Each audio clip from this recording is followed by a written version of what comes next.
ಯೋಗೇಶ್ ಗೌಡ ಕೊಲೆ ಕೇಸಲ್ಲಿ Vinay ಕುಲಕರ್ಣಿಗೆ big relief ಇದು.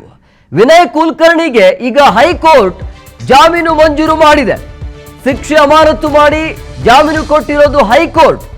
5 ಲಕ್ಷ ಬಾಂಡ್ ಹಾಗೂ ಶ್ಯೂರಿಟಿಯನ್ನು ಒದಗಿಸಲು ಆದೇಶವನ್ನ ನೀಡಲಾಗಿದೆ. ವಿನಯ್ ಕುಲಕರ್ಣಿ ದೋಷಿ ಎಂದಿದ ತೀರ್ಪಿಗೂ ಕೂಡ ತಡೆಯಾಜ್ಞೆ ಕೊಡಲಾಗಿದೆ. ನ್ಯಾಯಮೂರ್ತಿ ಮೊಹಮ್ಮದ್ ನವಾಜ್ ಜಿ ಬಸವರಾಜ ಪೀಠ ಈ ಒಂದು ಆದೇಶವನ್ನ ಕೊಟ್ಟಿರೋದು.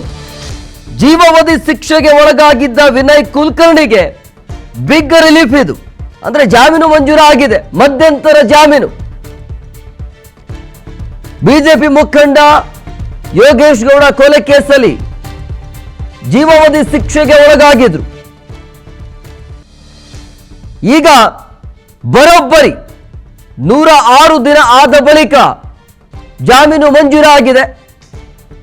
ಇವತ್ತೆಲ್ಲ ಪ್ರೊಸೆಸ್ ಕಂಪ್ಲೀಟ್ ಆಯಿತು ಅಂತ ಹೇಳಿದ್ರೆ ಸಂಜೆನೆ ಬಿಡುಗಡೆ ಆಗ್ತಾರೆ. ಸೊ ದೇಶ ಬಿಟ್ಟು ಹೋಗುವಂತಿಲ್ಲ, ಆದರೆ ಧಾರವಾಡಕ್ಕೆ ಹೋಗಬಹುದು.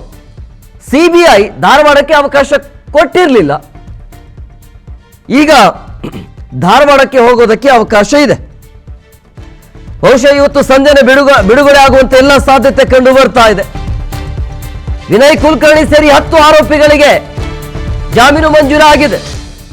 ಚಂದ್ರಶೇಖರ್ ಇಂಡಿ ಅಲಿಯಾಸ್ ಚಂದುಮಾಮ, ದಿನೇಶ್, ಅಶ್ವಥ್, ಸುನೀಲ್, ನಜೀರ್ ಅಹಮದ್, ಶಾರ್ವಾಜ್, ನೂತನ್, ಹರ್ಷಿತ್, ಚಂದ್ರಕೇಶವ, ಟಿಂಗರಿಕರ್ಗೆ ಹೈಕೋರ್ಟ್ ಈಗ ಜಾಮೀನು ಮಂಜೂರು ಮಾಡಿದೆ. ವಿನಯ್ ಕುಲಕರ್ಣಿ ಸೇರಿದಂತೆ 10 ಮಂದಿಗೆ ಜಾಮೀನು ಮಂಜೂರು ಆಗಿದೆ. ಗೊತ್ತಿಲ್ಲ ಯಾವೆಲ್ಲ ಅಂಶದ ಮೇಲೆ ಜಾಮೀನು ಮಂಜೂರು ಆಯಿತು ಅನ್ನೋದು.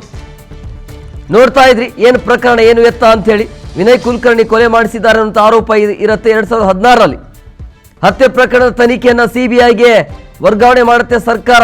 ಆವಾಗ ಬಿಜೆಪಿ ಸರ್ಕಾರ ಇತ್ತು. ಬೆಂಗಳೂರಿನ ವಿಶೇಷ ನ್ಯಾಯಾಲಯದಿಂದ ಜೀವಾವಧಿ ಶಿಕ್ಷೆ ಆಗತ್ತೆ. ಸಾಕ್ಷ್ಯನಾಶಕ್ಕೆ ಸಂಬಂಧಿಸಿದಂತೆ 7 ವರ್ಷಗಳ ಕಾಲ ಜೈಲು ಶಿಕ್ಷೆ ಅನುಭವಿಸ್ತಾರೆ.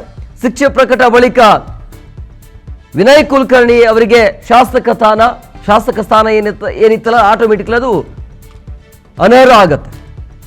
ಈಗ ಜಾಮೀನು ಮಂಜೂರು ಆಗಿರುವಂಥ ಹಿನ್ನೆಲೆಯಲ್ಲಿ ಮತ್ತೆ ವಾಪಸ್ ಶಾಸಕ ಸ್ಥಾನ ಬರುತ್ತೆ. ವಿನಯ್ ಕುಲಕರ್ಣಿಗೆ ಈಗ ಮತ್ತೆ ಶಾಸಕ ಸ್ಥಾನ ಸಿಗುವಂತಹ ಎಲ್ಲ ಸಾಧ್ಯತೆ ಕಂಡು ಬರ್ತಾ ಇದೆ. 2016 ಜೂನ್ 15ರಂದು ಯೋಗೇಶ್ ಗೌಡ ಅವರ ಹತ್ಯೆ ಆಗುತ್ತೆ. ಜಿಲ್ಲಾ ಪಂಚಾಯತ್ ಸದಸ್ಯರು ಆವಾಗ ಯೋಗೇಶ್ ಗೌಡ್ರು. ಆವಾಗ ವಿನಯ್ ಕುಲಕರ್ಣಿಗೆ ಒಂಥರ ಪೈಪೋಟಿ ಅಂತ ಹೇಳಿದ್ರೆ ಯೋಗೇಶ್ ಗೌಡ್ರು ಮಾತ್ರ ಇದ್ರು. ಹಾಗಾಗಿ ವಿರೋಧಿಯನ್ನು ಹೇಳಿಬೇಕು ಅಂತ ಹೇಳಿ ಕೊಲೆಗೆ ಸ್ಕೆಚ್ ಹಾಕಲಾಗತ್ತೆ. ಇವರ ಪ್ಲಾನಿನ ತಕ್ಕಂತೆ ಧಾರವಾಡದಲ್ಲಿ ಜಿಮ್ ಒಂದರಲ್ಲಿ ಭೀಕರ ಮರ್ಡರ್ ಆಗುತ್ತೆ. ಆ ಕೇಸನ್ನ ಎಲ್ಲ ಪೊಲೀಸರು ಹಳ್ಳ ಹಿಡಿದಿದ್ರು ಆವಾಗ. ಅದು ನಿಮ್ಗೆಲ್ರಿಗೂ ಕೂಡ ಗೊತ್ತಿರುವಂತ ವಿಚಾರ. ಸೊ ಹಂಗಾಗಿ ಅದೆಲ್ಲ ಆಗಿ ಕೊನೆಗೂ ಕೂಡ ಯೋಗೇಶ್ ಗೌಡ ಅವರ ಬ್ರದರ್, ಆರಂಭದಲ್ಲಿ ಯೋಗೇಶ್ ಗೌಡ ಹೆಂಡತಿ ಬಹಳಷ್ಟು ಆರೋಪವನ್ನು ಮಾಡಿದ್ರು. ಸಡನ್ಲಿ ಅವರು ಕಾಂಗ್ರೆಸ್ಗೆ ಸೇರ್ಪಡೆ ಆದ್ರು. ವಿನಯ್ ಕುಲಕರ್ಣಿ ಪರ ಹೋದ್ರು ಅವರು. ಹೆಂಡತಿ ಯೋಗೇಶ್ ಗೌಡ ಹೆಂಡತಿ, ಆದ್ರೆ ಅಣ್ಣ ಬಿಡ್ಲಿಲ್ಲ, ಅವರ ಬ್ರದರ್ ಬಿಡ್ಲಿಲ್ಲ, ಕಂಟಿನ್ಯೂ ಫೈಟ್ ಮಾಡಿದ್ರು. ಕೊನೆಗೂ ಕೂಡ ಜೀವಾವಧಿ ಶಿಕ್ಷೆಗೆ ಒಳಗಾಗಿದ್ರು. ಈಗ 106 ದಿನ ಆದ ಬಳಿಕ ಜಾಮೀನು ಮಂಜೂರಾಗಿದೆ.